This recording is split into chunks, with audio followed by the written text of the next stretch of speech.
Aka yonib ketsa javob bermay. Uy, bugun maslaga olovdan ham, suvdan ham qo'rqmaydigan mebellar ko'rsataman. Ketdi.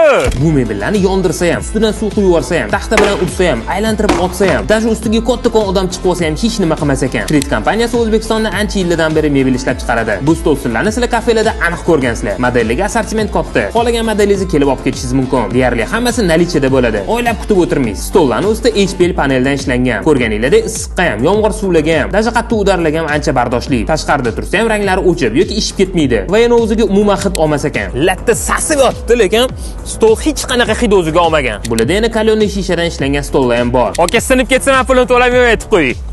Ko'rganinglarda hech nima qilmadi. Sizlar buni yoqib yoki urib o'tirmisizlar-yu, lekin даже shunga ham chidab beryaptimi? Demak, yaxshi ishlatsangiz sizga ancha yillar xizmat qilishi aniq. Xullas, sizni ham uyingizgami, kafe restoraningizgami shunaqa mebellar kerak bo'lsa, tavsiya qilaman. Trit Mebel Toshkent bo'yicha 3 ta joyda showroomligi bor. Borib o'zingizlar ko'rib ham olishingiz mumkin. Videoni mebel qidirib yurgan tanishlarga ham yuborib qo'yamiz.